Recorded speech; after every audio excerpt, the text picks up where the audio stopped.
Anak-anak kelas 8 yang Bapak banggakan, hari ini kita akan belajar bab 2, yaitu mengenai diagram Cartesius. Seperti yang kalian lihat di layar, ya, diagram Cartesius seperti yang kalian lihat di layar. Diagram Cartesius itu tersusun dari dua buah garis. Garis yang pertama kita gambarkan dari kiri ke kanan, ya, dari kiri ke kanan garisnya. Sedangkan garis yang kedua itu kita gambarkan dari bawah ke atas atau dari atas ke bawah, sehingga nanti terbentuk suatu titik perpotongan di tengah. Jadi kalau dalam diagram Cartesius, garis yang dari kiri ke kanan itu biasa kita namakan dengan sumbu X, ya, sumbu X, ini namanya sumbu X. Sedangkan yang garis dari bawah ke atas itu biasa kita sebutkan dengan sumbu Y, ya. Jadi yang ke kanan itu namanya sumbu X, yang ke atas itu namanya sumbu Y.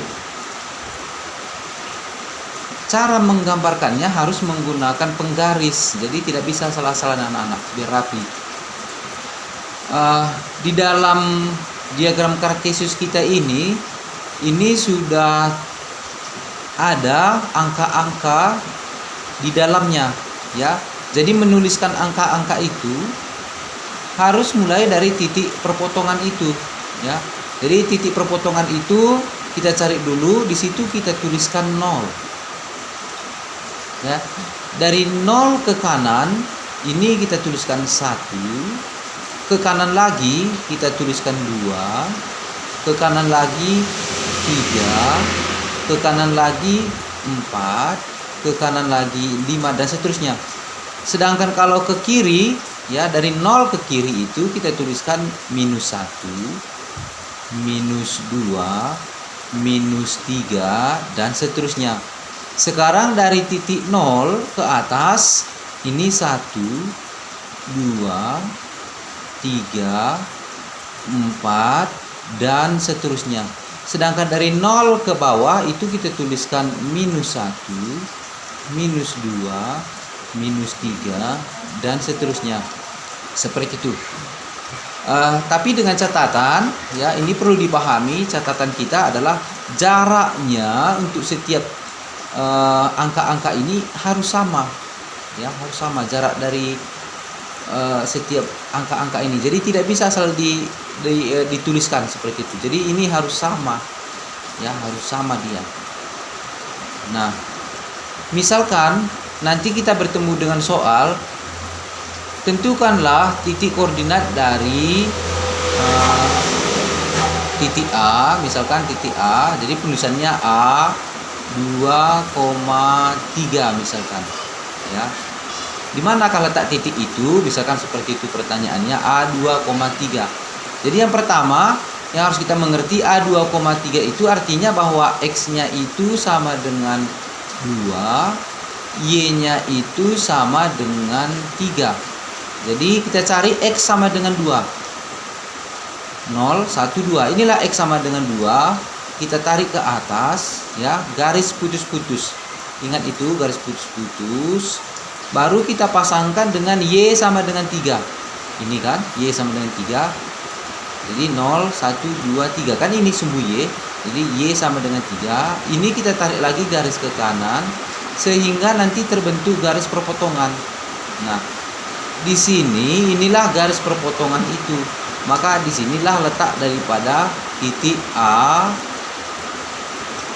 2,3. Seperti itu. Misalkan ada lagi soal, di manakah letak titik B? Titik B 5,-2 misalkan. 5,-2. Ya. Ini harus kita pahami arti 5,-2. X sama dengan 5 itu artinya Terus Y sama dengan minus 2. Jadi X sama dengan minus 2. Ini garis X. Ya, ini garis X. Kita pahami 0, 1, 2, 3, 4, 5. Inilah dia 5. Jadi X sama dengan 5. Kita tarik garisnya. Baru kita pasangkan dengan Y sama dengan minus 2. Ini sumbu Y, minus 2-nya di sini. Jadi minus 2. Kita tarik sampai bertemu titik perpotongan. Nah, ini dia. Kalau sudah bertemu, di sini kita tuliskan B. B dalam kurung 5, minus 2. Itu dia. Misalkan ada lagi soal, kita disuruh menentukan titik C. C misalkan minus 2,6 misalkan. Ini kita terjemahkan dulu. X-nya sama dengan minus 2, Y sama dengan 6. Ya, kalau sudah dapat, baru kita cari X sama dengan minus 2. Ya, ini dari kiri ke kanan, garis dari kiri ke kanan ini sumbu X, kita cari minus 2. Dapat. Ini dia minus 2. Kita tarik garis putus-putus ke atas. Baru kita pasangkan dengan Y sama dengan 6. Jadi dari bawah ke atas ini adalah sumbu Y, kita cari titik 6. Ini dia titik 6 di sini. Baru kita tarik garis putus-putus sampai berpotongan dengan garis yang tadi. Nah, di sini titik perpotongannya. Baru kita tuliskan di sini C. C berapa tadi sesuai dengan soalnya adalah minus 2,6. Jadi kita tulis minus 2,6. Seperti itu anak-anak ya.